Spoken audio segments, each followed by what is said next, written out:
굿파이브도 세봅시다. 시작. 좋게 생각하고, 좋게 보고, 좋게 듣고, 좋게 말하고, 좋게 행동합시다. 할렐루야. 아멘. 올해도 그렇게 살아갑시다.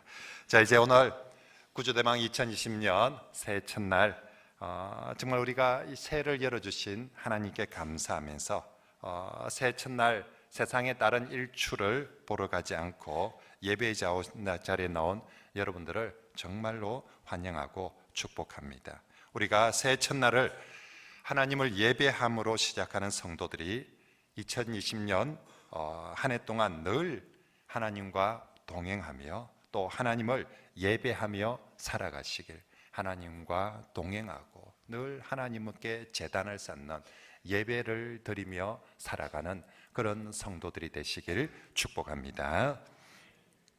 우리 2020년 우리 하나님께서 예배하는 자들을 찾으시느니라 하셨는데, 올 한 해도 우리 하나님께서 예배하는 자들을 통하여서 역사하시고 예배하는 자들을 통하여서 하나님 나라를 이루어 가실 줄 믿습니다.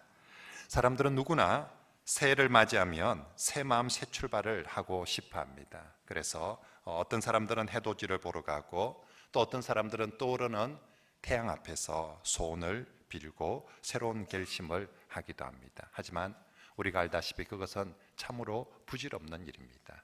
태양이 우리에게 어떻게 해줄 수, 우리가 그 옛날 달 보고 비는 것이 참 의미 없는 일이라는 것을 알지 않습니까? 떠오르는 태양이 우리에게 뭔가를 해주는 것이 아니라 오직 살아계신 하나님께서 우리의 소망이고 우리의 희망인 줄 믿습니다. 그러므로 우리 하나님을 믿는 성도들은 해돋이 앞에서, 떠오르는 태양 앞에서가 아니라 하나님 앞에서 신년을 맞이하고 하나님 앞에서 새 출발을 하여야 될 줄 믿습니다. 저는 곰곰이 생각해 봅니다. 하나님께서 왜 새해를 주셨을까?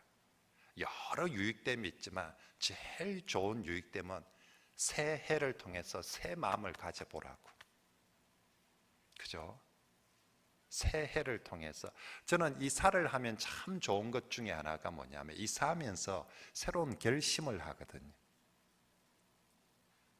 근데 해가 바뀌어서 유익된 점이 뭐냐? 우리 나이 드신 분들은 한 살 더 먹는다는 게 그런 마음이 들 거예요. 근데 해가 바뀜으로써 참 유익될 수 있는 것, 우리가 새 마음, 새 결심을 할 수 있다는 것입니다. 자, 그런 의미에서 오늘 본문의 말씀은 우리가 새해를 맞이하면서 하나님 앞에 어떤 마음의 결심을 가지고 새 출발을 해야 되는지 아주 잘 보여주고 있는 말씀이 오늘 본문입니다. 본문의 말씀은 사무엘이 이스라엘의 첫 왕으로 뽑힌 그 사울 왕을 모시고 백성들에게 우리 이제 나라를 한번 새롭게 해보자, 우리 나라를 다시 한번 새 출발을 해보자라고 외치는 말씀입니다.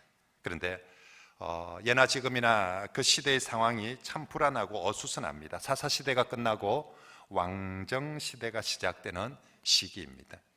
이게 나오던 자막이 안 나오니까 여러분들이 조금 더 귀를 쫑긋해야 될 것 같습니다. 자막들이 못 나오고 있어가지고 사사시대가 끝이 나고 새로운 왕정, 어느 시대든지 그렇습니다. 기존에 익숙하던 제도가 새로운 제도로 바뀌면 다 혼란스럽고 어수선합니다. 잘 될까 이래가 되겠나 싶은 마음들이 있는 것이죠. 게다가 처음 이스라엘의 첫 왕입니다.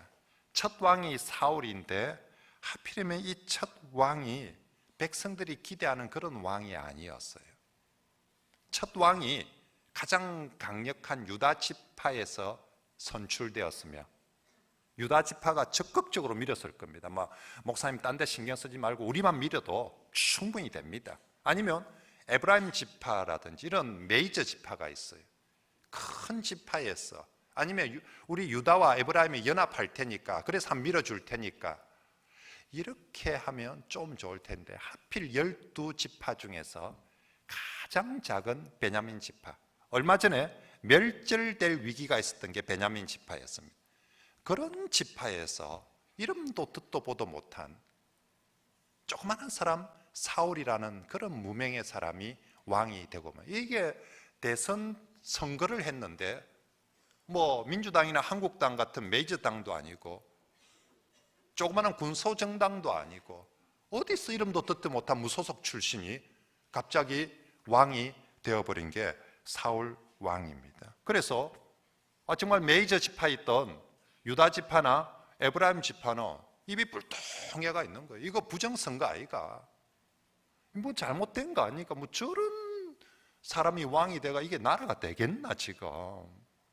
아니 유다 지파 출신이나 에브라임 지파 같은 출신이 돼도 될까 말까 할 낀데 저래가지고 어이 에브라임 너가 협조할 거가? 어찌할 건데?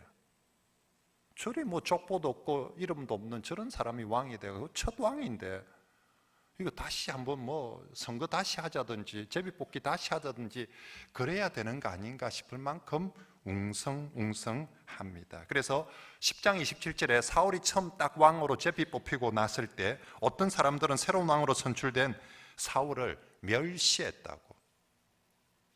무슨 말입니까? 나는 저 왕으로 일정 못한다. 뭐 저런 게 왕이 된다는 말도 아니다 하면서 멸시했다고 표현합니다. 그런 여파로 11장 5절 말씀에 보면, 오늘 보면 11장 5절에 보면 마침 사울이 밭에서 소를 몰고 오다가 왕이 뽑혔는데 이 사람 하는 게 밭에서 소를 몰고 있어요. 새 왕 참 겸손해가 직접 농사를 짓네, 이런 컨셉 아닙니다. 왜 왕이 새로 뽑혔는데 밭에서 소를 몰고 있습니까? 아무도 왕 취급 안 해주는 거죠. 왕 대우를 안 해주는 거죠. 왕이 새로 뽑혔으니까 야 우리 궁으로 모시자. 정말 이제 모시고 좀 뭔가 조직을 하고 정부를 조직을 하고 뭔가 이 군대를 조직하고 이제 정말 우리 나라답게 한번 해보자 이래야 되는데 그 사람 그냥 막 밭에서 소 몰고 그렇게 하고 있다라는 것입니다. 그렇다고 뭐 이 조그마한 지파의 사울이 내가 왕인데 너희들 그럴 수 있나 하면서 좀 온나 유다 지파 에브라임 지파 암만 불러도 누가 옵니까? 할 수 없이 밭에서 소나 몰고 있는 상황입니다. 이런 상황에 하필 전쟁이 터져버렸습니다. 오늘 11장은 전쟁 이야기의 마지막 장면입니다. 암몬 족속이 절호의 찬스다, 이런 어수선한 틈에 미사일 하나 쏘면 저 남한 박살날 것이다 라고 생각하고 암몬 족속이 쳐들어 왔다는 것입니다. 어쩌면 사람들 생각에 참 새로운 왕 복도 없다, 이 어수선한 틈에 우리가 미처 조직 군대 정비도 하기 전에 북한이 쳐들어와 버린 거예요. 암몬이 전쟁을 치고 와버려서 야 이거 이제 이래가지고 나라 쫄딱 망하겠다 싶었습니다. 하지만 정말로 인간적으로 보면 하필이면 이런 우리나라 상황이 어수선하고 안 좋을 때 북한에서 핵무기를 미사일을 쏘냐라고 싶은데 하나님께서는 하나님의 관점에서 이 전쟁은 새로운 왕 사울에게 주시는 기회이고 은혜였습니다.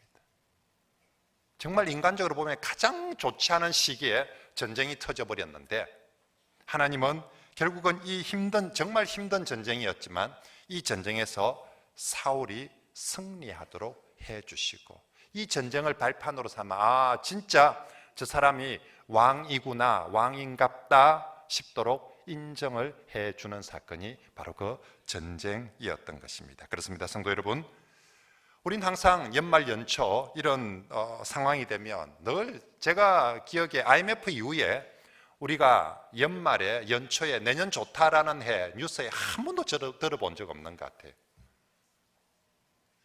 IMF가 터지고 난 이후에 우리가 뭐 연말에 이렇게 내년을 예측하면서 내년은 억수로 좋아질 거다, 뭐 어디도 정부는 맨날 이렇게 좀 뻥해가 하는지 몰라도 거의 모든 언론이나 모든 나름 전문가라는 사람들은 언제나 어렵다 죽겠다 힘들다라고만 해왔던 것 같습니다. 하지만 우리가 꼭 기억할 것은 오늘 본문도 그런 상황이었지만 우리가 정말 하나님께서는 우리의 위기, 어려움들 그것들도 주시지만 그 위기와 어려움을 보내실 때는 반드시 위기와 함께 하나님의 은혜도 늘 함께 보내어 주시는 줄 믿습니다. 예수 그리스도를 보내어 주실 때도 사람들이 흠모할 만한 포장이 아니었어요. 내가 바라는 새 출발은 이런 게 아닌데, 좀 더 산뜻한 포장에, 좀 더 멋진 환경에, 좋은 조건에서 새 출발을 하면 좋을 텐데, 하나님은 예수 그리스도를 보내어 주실 때도 우리가 바라는 흠모할 만한 포장이 아니었고, 우리가 사울 시대도 우리 시대도 새로운 출발을 하려고 하는데 조건이나 상황들이 정말 이 정도쯤 되면 진짜 우리가 올해 한번 새 출발 한번 해보겠다, 야 올해는 뭐 되겠다 싶을 그런 상황들이 주어지지 않는 경우가 훨씬 더 많더라는 것입니다. 하지만 우리 하나님께서 예수님도 정말 초라한 포장인데 뜯어보니까 그 속에 정말 멋진 선물이 있었던 것처럼, 우리가 세상 사람들이 인간적인 관점에서 볼 때는 정말 아무것도 아닌 것 같은, 또 너무 어려운 것 같은 상황이지만 우리가 새해를 출발하며 그것을 잘 뜯어보며 그 속에 반드시 하나님의 은혜도, 하나님의 사랑도, 하나님의 섭리도 담겨 있는 줄 믿습니다. 절대로 우리 하나님은 우리에게 죽으라고 힘듦만 보내시는 적이 없습니다. 성경 어디에도 그런 적은 없습니다. 고난도 있고 어려움도 있지만 그 속에 반드시 하나님의 은혜도 담겨서 우리에게 보내줍니다. 그러므로 우리가 새 출발할 때 정말 여건이 좋으니까, 상황이 좋으니까 그래서 새 출발 아닙니다. 우리는 정말 그래, 이 어려움 속에서도 하나님의 은혜는 있을 것이다라는 믿음을 가지고 하나님의 은혜를 붙들고 새 출발을 하는 그런 우리 모든 성도들이 되시길 바랍니다. 물론 내 마음은 내 자유입니다. 내가 여전히 나는 위기를 붙들고 싶으면 그렇게 하셔도 됩니다. 위기 앞에서 두려워하고 절망하고 불평하고 내 입에서 욕하고 그래도 됩니다. 하지만 명심할 것은 우리가 그런 위기만 붙들고 있는 사람에게는, 그래서 염려만 하고 불평만 하고 걱정만 하는 사람에게는 아무것도 일어나지 않는다는 것입니다. 그래서 욕하고 그래서 불평하는 사람에게는 아무 일도 일어날 수 없습니다. 반면에 위기 속에서도 하나님의 은혜를 믿고 정말로 그 하나님의 은혜를, 하나님을 믿음으로 붙든다면 아무리 열악한, 지금 오늘 본문처럼 해필 이럴 때 전쟁이 터지나 싶을 만큼 좋지 않은 상황이 있지만 반드시 그 속에 하나님을 붙드는 사람에게는 은혜가 있고 새롭게 됨이 있을 줄 믿습니다. 그래서 정말 오늘 본문에 이런 상황 속에 사무엘은 백성들에게 외치는 것입니다. 14절 말씀해 보면, 오라 우리가 길갈로 가서 나라를 새롭게 하자. 진짜 이제 지금이 나라를 정말 새롭게 할 때다라고 길갈로 가자고 외치는 것입니다. 그렇습니다.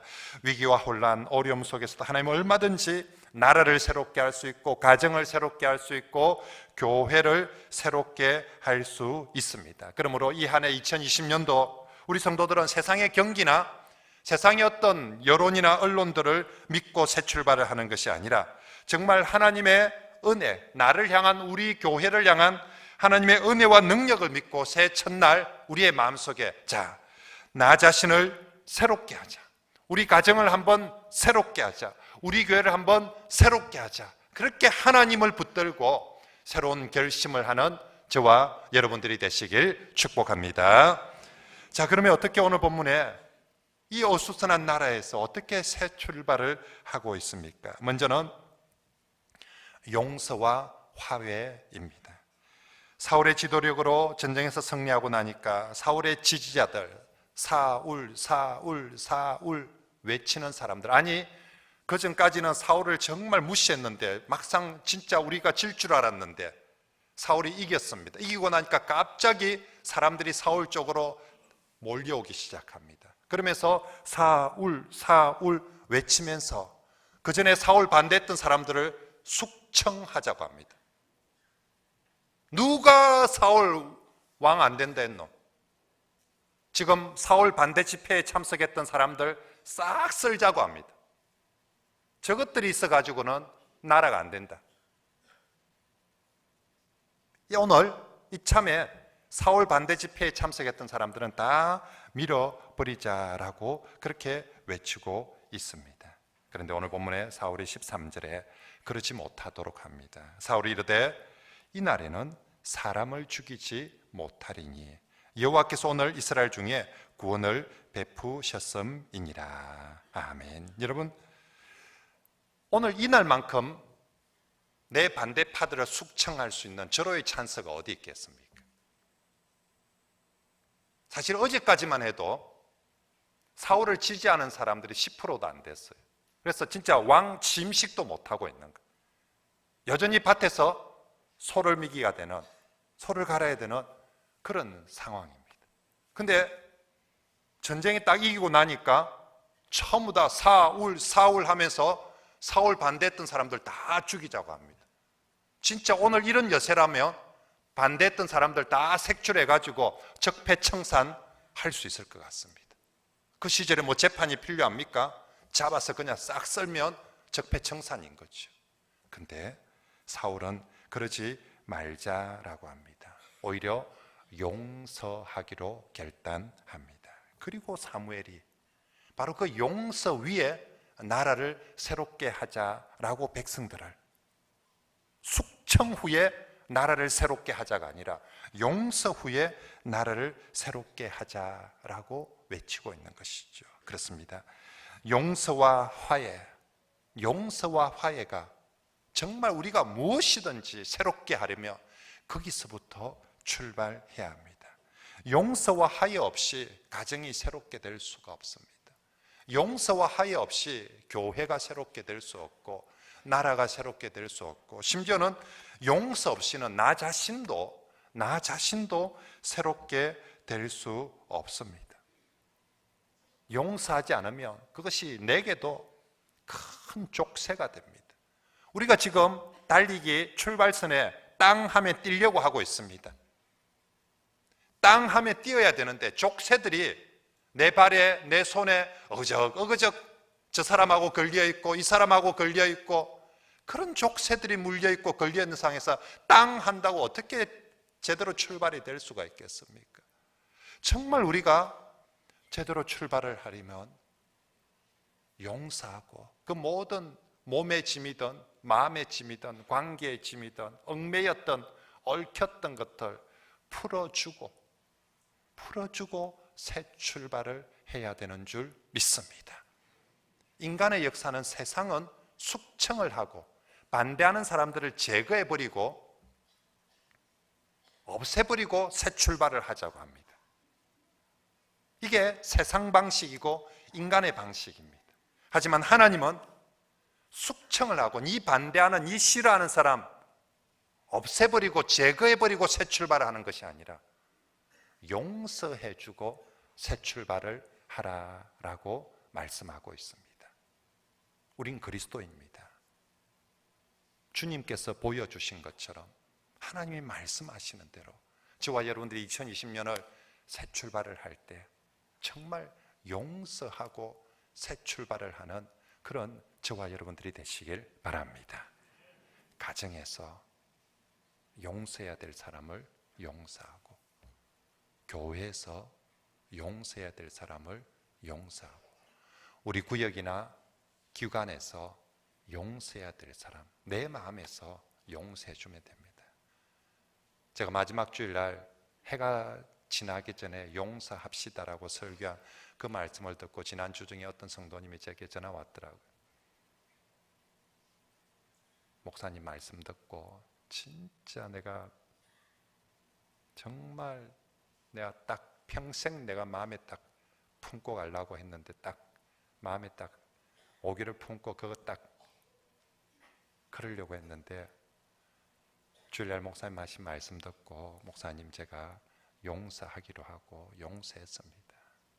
제 마음속에서 정말 다 내려놨습니다 하고, 목사님 그래 하니까 제가 너무 살 것 같고 좋아서 목사님 전했습니다 하면서 여러분, 정말로 우리가 2002년 새해를 시작하는데 오늘 우리 나를 반대하던 사람을 숙청을 하고 새롭게 나라를 시작하는 것이 아니라 용서하고 나라를 시작하는 것이 성경에서 우리에게 보여주는 모범이고 그리스도께서 우리에게 보여주신 모범이었던 것처럼 저와 여러분들도 새해를 꼭 마음에서부터 용서하고 새 출발하는 그런 우리 모든 성도들이 되시길 바랍니다. 자, 두 번째 새로운 출발의 모습은 말씀으로 돌아가자라고 합니다. 우리 14절을 다 같이 다시 한번 읽어봅시다. 시작. 사무엘이 백성에게 이르되 오라. 네, 어디에 가서 나라를 새롭게 하자입니까? 길갈에 가서. 지금 이 사람들이 모여있는 곳이 어디냐면 전쟁하고 난 다음에 지금 모여있는 이 장소는 길랏 야베스라는 곳입니다. 이 길랏 야베스에서 길갈까지 얼마나 떨어져 있냐면 60km 떨어져 있어요. 지금도 차를 가지고 60km를 이동한대도 제가 우리 교인들 보고 새 우리 첫 예배를 자 여기서 하지 말고 우리 60km 떨어진 곳에 가서 거기서 모여서 우리 첫 예배를 드리고 새로 합시다.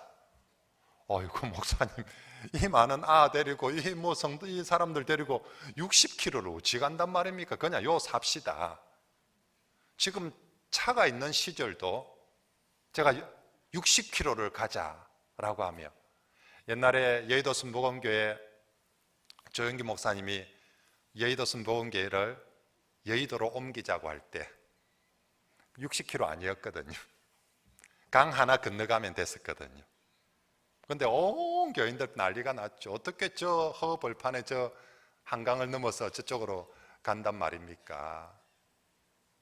여러분 진짜 이 옛날에 지금 여기 다 모여 있는데 요 사지 목사님 뭘 길갈까지 갑니까? 애들 데리고 도대체 지금 이 말이 됩니까? 싶은데 사무엘은 우리 길갈로 가서 나라를 새롭게 하자라고 합니다.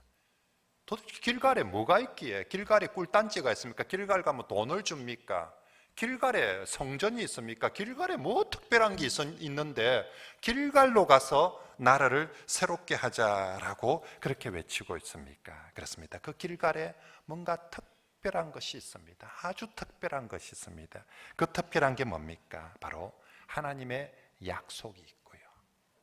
말씀의 상징이 바로 그 길갈의 그 시대는 있었기 때문입니다.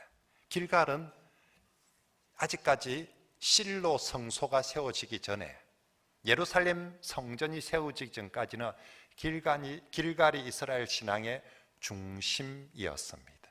기억합니까? 이스라엘 백성들이 출애굽을 하고 요단강을 건너서 처음으로 여리고성을 정복하기 전에 백성들이 처음으로 모였던 곳이 길갈입니다. 거기서 이 사람들이 제일 먼저 뭐 한 줄 압니까? 전쟁 치기 전에 길갈에서 할례식을 합니다. 내일 모레 전쟁을 치러야 되는데 오늘 여기 모여가지고 길갈에서 할례를 합니다. 남자들 할례 해봐서 알지만 할례하고 나면 그 다음에 한 일주일 힘을 못 쓰는데 만약에 이 할례 했다는 소문 들으면 적군들이 쳐들어오면 다 죽어야 될 판인데도 불구하고 저 가나안 땅에 들어가서 요단강을 건너가서 이스라엘 백성들이 한 제일 첫 행위가 의식이 뭐냐면 길갈에 모여서 하나님 앞에 할례를 받았습니다. 무슨 얘기입니까? 하나님 앞에 언약을 맺었다는 것입니다. 하나님은 말씀의 언약을 베푸시고 백성들은 할례를 통해서 그 언약에 화답하였던 것이죠. 그리고 그곳에 12돌을 세웠습니다. 우리가 여기에 정말 하나님 앞에 이렇게 언약하고 하나님은 우리에게 이렇게 언약하고 우리는 하나님 앞에 이렇게 세례를 받고 할례를 받았습니다라고 그리고 그 자리에 12돌을 세워놓은 것이죠. 그리고 사무엘이 선지자 활동을 하면서 이때까지 계속 말씀을 가르쳤던 곳이 어디냐면 바로 그 길갈에서 말씀을 가르쳤던 곳입니다. 그러므로 지금 사무엘은 백성들로 하여금 우리 길갈에 가서 나라를 새롭게 하자라는 것은 우리 다시 하나님 앞에 가서 그 옛날 우리가 하나님 앞에 할례를 그 어려운 시대 우리가 처음 요단강을 건너왔을 때 우리 진짜 이거 모르고 전쟁에 이길지도 모르고 뭐 우리 손에 잡히는 것 하나도 없었다. 하지만 우리 그때 뭐 했냐? 우리 그때 뭐 했냐? 진짜 인간 다른 세상 사람들은 좀 미쳤다고 할 우리 그 하나님 앞에 할례를 행하지 않았냐? 우리 하나님 앞에서 말씀을 듣고 말씀을 굳게 지키기로 할례를 행하고 그리고 언약의 돌을 세웠지 않느냐? 우리 다시 가자. 다시 그곳에 가자. 우리 몸만 그곳에 가는 것이 아니라 우리 마음이 다시 하나님 앞에, 다시 말씀 앞에, 다시 우리가 하나님 앞에 맺었던 언약 앞으로 가서 나라를 새롭게 하자. 우리나라가 진짜 새롭게 될 수 있는 것은 더 좋은 군대를 보강하거나 더 좋은 핵무기를 비치하거나 아니면 더 좋은 정당을 하나 만들어내는 것이 아니라 우리나라가 정말 새롭게 되려면 우리 다시 하나님의 언약 앞으로 하나님 말씀 앞으로 가자. 거기 가서 우리 처음 했던 것처럼 그렇게 나라를 새롭게 하자라고 외치고 있는 것입니다. 그리고 그 많은 백성들은 그 불편함에도 불구하고 애들을 데리고 백성들을 데리고 60km를 간다는 게 얼마나 불편하고 힘든 일이었겠습니까?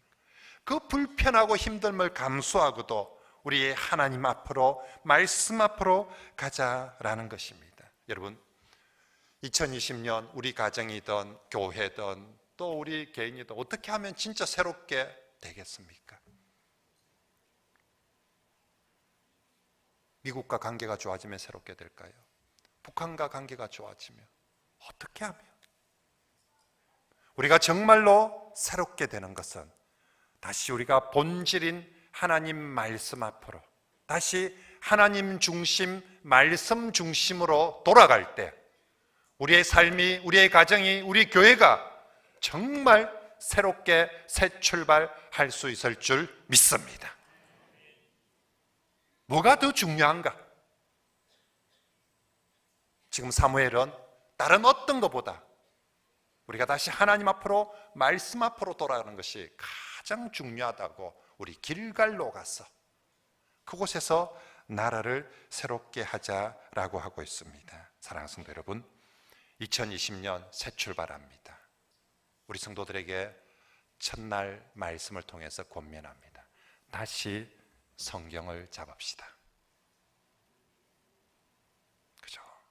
멀리 떨어져 장식용으로 책장에 어디 구석에 차에 폼으로 읽어야지만 하고 폼으로는 늘 차 안에 있는데 다시 내 손에 성경을 잡읍시다. 다시 성경을 읽읍시다. 이번 주일날 성경 읽기표를 다시 나누어 줄 것입니다. 다시 성경을 읽읍시다. 그리고 다시 말씀을 암송합시다. 제가 부임하고 처음에는 좀 암송하는 척 하더만 갈수록 뒤에는 저 혼자만 암송을 하고 다시 말씀을 암송을 합시다. 다시 새벽을 깨워 기도합시다.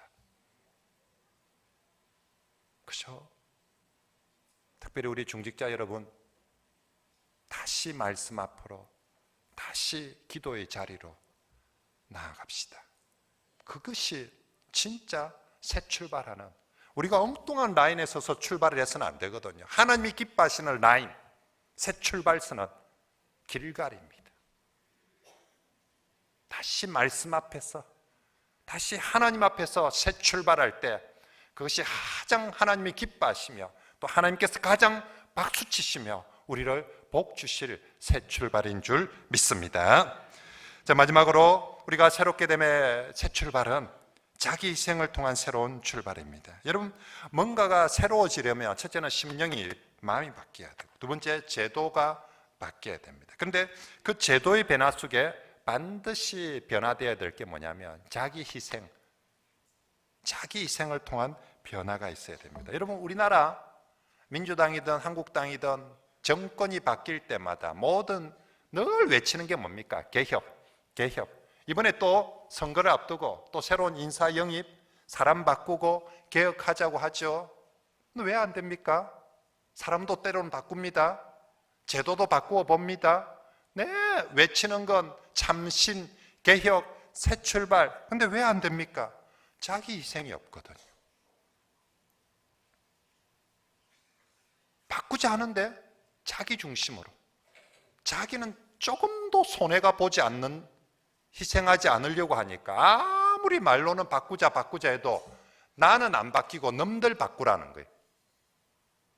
그러니까 안 바뀌는 거죠. 개인이든 가정이든 교회든 국가든 자기 희생 없이 개혁은 이루어질 수가 없습니다.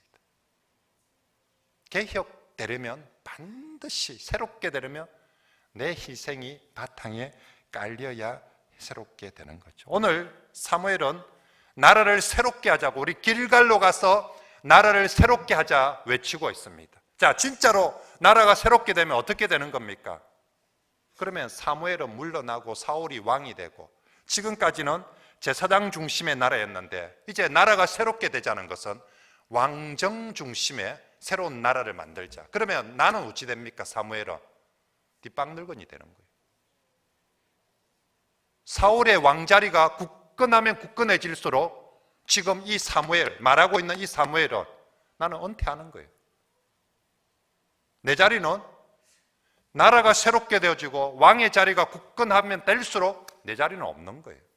지금 외치는 게 내 자리를 더 높여달라고 백성들에게 외치고 있는 것이 아니라 나라를 새롭게 함에 있어서 지금 내가 가지고 있는 모든 기득권을, 내가 가지고 있는 모든 권리들을 내려놓고 난 정말 빈손으로 나가도 좋다.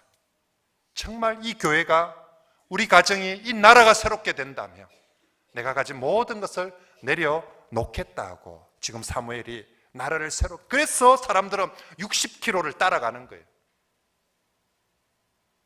그런 외침 앞에 60km를 따라가 보니까 자기 배불리려고, 자기 권력을 더 구축하려고 하면 누가 60km를 따라가겠습니까? 그런데 사무엘 자신이 가진 모든 것을 내려놓고 나라를 새롭게 하고자 하기에 백성들이 함께 그곳에 가서 나라를 새롭게 해주는 것입니다. 여러분, 우리 주 예수 그리스도 정말 구약 시대를 끝내고 신약 시대를, 새로운 시대를 여는 인류의 역사 속에 가장 시대를 새롭게 변화시킨 사람이 우리 주 예수 그리스도입니다.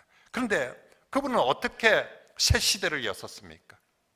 구약의 시대를 끝내고 어떻게 신약의 새로운 시대를 여셨습니까? 그분이 하늘 영광 다 포기하고 이 땅에 내려오셨기 때문에,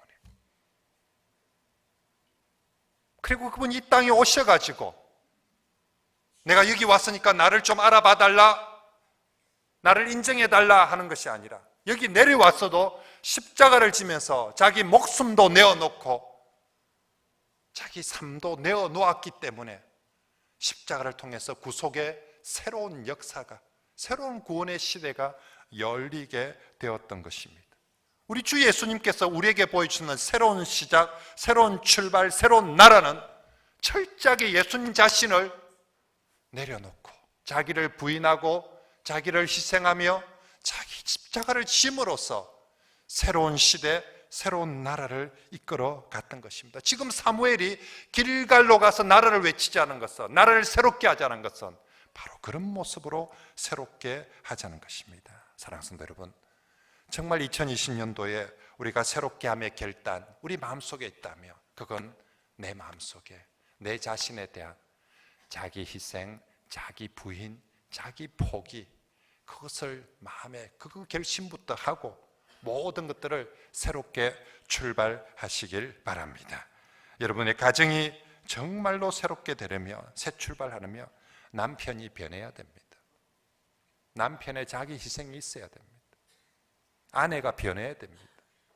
아내 자기는 안 변하는데 남편 보고 내 잔소리하고 변하라고, 아이들 보고 변하라 하면 그러면 절대로 새롭게 변화되어질 수 없는 것이죠. 남편이 변화되어야 되고 아내가 먼저 변화되어야 되고, 우리 아이들도, 자녀들도 마찬가지입니다. 엄마가 아빠가 아니라 아이들도 자기를 희생할 줄 알고 자기를 내려놓을 줄 알고 변화되어야 엄마도 아빠도 우리 가정도 변화되어지는 것입니다. 여러분, 아내를 향해서 달라지라, 남편을 향해서 달라지라, 자녀를 향해서 달라지라, 목사를 향해서 달라지라, 그건 변화와 새로움이 아닙니다. 그러면 또 똑같습니다. 변화와 새로움, 그건 내가 내 자신을 내려놓고 희생하겠다. 그 결단이 우리 가정을, 우리 교회를 새롭게 할 줄 믿습니다. 주 예수님이 말씀해 주셨죠. 하늘의 미랄이 그거 있으면 아무것도, 하늘의 미랄이 그냥 지가 지자리 딱 지키고 있으면 아무것도 일어나지 않습니다. 하늘의 미랄이 떨어져서 죽어지고 사라지며, 그러면 그 미랄이 싹으로 변화되고, 그 미랄이 크면 꽃이 되고, 그것이 커서 훨씬 더 많은 열매를 맺게 될 줄 믿습니다. 예수님 자신이 그 길을 보여주시고 우리에게 정말 너희를 통해서, 너의 가정, 너의 삶을 통해서 그런 미랄을 맺고 싶으며 네가 먼저 땅에 떨어져 죽으라고 말씀합니다. 처음에는 죽는 것 같고 사라지는 것 같지만 결코 그것이 죽는 것도 사라지는 것도 씁쓸하게 물러나는 것도 지는 것도 포기하는 것도 아니다.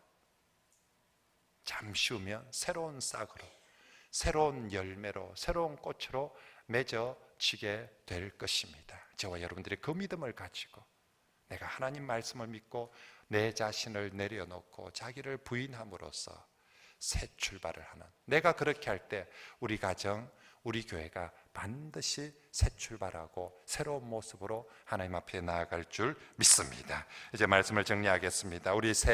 정말로 우리 새 마음, 새 출발을 하는데 우리 주님이 하셨던 것처럼 또 오늘 본문에 사울 사무엘이 하는 것처럼 먼저는 용서하고 출발합시다. 용서하고, 그리고 본질로 다시 길갈로 갑시다.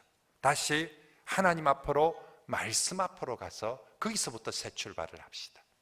그리고 거기서 내 권리, 내가 내 자리, 길갈에 가서 내 자리 내놓으라고 그렇게 하지 마시고요, 거기 가서 내 자신을 내려놓고 새 출발을 하여서 오늘 본문 15절 말씀에 그렇게 길갈에 가서 하나님 앞에서 시작하니까 15절 끝에 여호와 앞에 화목제를 드리고 사울과 이스라엘 모든 사람이 거기서 뭐 하더라?